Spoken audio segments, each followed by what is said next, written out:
ఇస్లాం మీద దాడి జరిగిన సంపూర్ణంగా నాతో సహా మేము ఖండిస్తాం. ఇస్లాం మీద దాడి జరిగితే మేము మాట్లాడతాం, క్రిస్టియానిటీ మీద దాడి జరిగితే మేము మాట్లాడతాం, హిందూ ధర్మం మీద సనాతన ధర్మం మీద దాడి జరిగితే కూడా నేను మాట్లాడతాను. ఇది మొదటిసారి కాదు, మేమందరం మాట్లాడతాం. ఇది ప్రాథమిక హక్కు. ఇది పరస్పర విశ్వాసాలను గౌరవించుకోవడం చాలా చాలా అవసరం.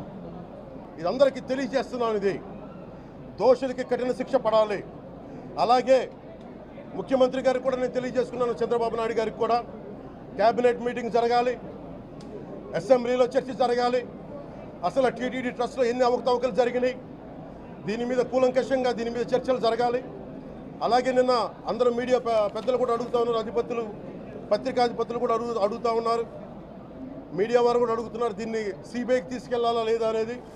అది గౌరవ ముఖ్యమంత్రి గారు నిర్ణయం తీసుకోమని. మీరు ఏ నిర్ణయం తీసుకున్నా క్యాబినెట్ మీ వెనకాల ఉంటుంది, ఉంటారు. ఇది ఇక్కడతో ఆగాలని మనస్ఫూర్తిగా నేను కోరుకుంటున్నాను. అలాగే 40 సంవత్సరాలుగా కర్ణాటకలోని గీ కంపెనీకి ఇస్తూ ఉన్నారు. 15,000 కేజీలు అవసరం అవుతుంది నెయ్యి, మనకి స్వచ్ఛమైన నెయ్యి. అలాంటిది వీళ్ళు 1000 రూపాయలు కొన్నదాన్ని వీళ్ళు 360 రూపాయలకే వస్తుందని చెప్పి ఎవరో మిడిల్ మ్యాన్ వచ్చి చెప్పారు. ఆ మిడిల్ మ్యాన్ ఎవరు? మీరు 1,00,000 లడ్డూలు మీరు అయోధ్యగా పంపించినప్పుడు మాట్లాడింది ఎవరు? చెక్ చేశారా? క్వాలిటీ చెక్ చేశారా? కోట్లాది మంది భగవంతుణ్ణి విశ్వాసం ప్రకటించే ప్రతి ఒక్కరి ఈ రోజున బాధకు గురయ్యారు.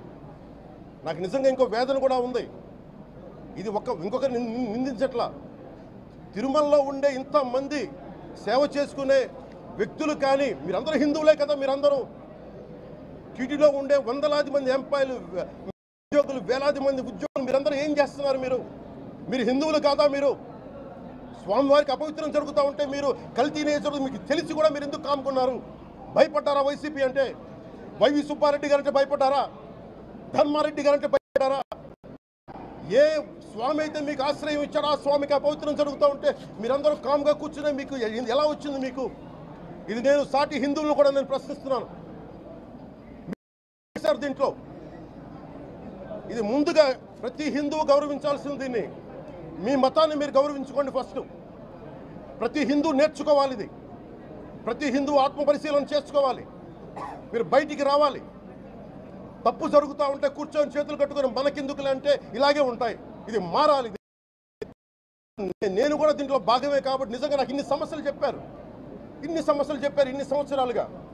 వైసీపీ మీద పోరాటాలు చేస్తున్నారు. రోడ్లు బాగలేదంటే మాట్లాడాం, రైతుకి సమస్యలు వస్తే మాట్లాడాం, గుడులు అపవిత్రం చేస్తుంటే మాట్లాడాం. కానీ ఏ ఒక్కరు కూడా బలంగా కూర్చొని టీటీడీ ఉద్యోగులు ఎవరైనా సరే ఇలా జరుగుతుంది అని తెలిసి కూడా కామ్కున్నారంటే మీరు మహా అపరాధం చేశారు.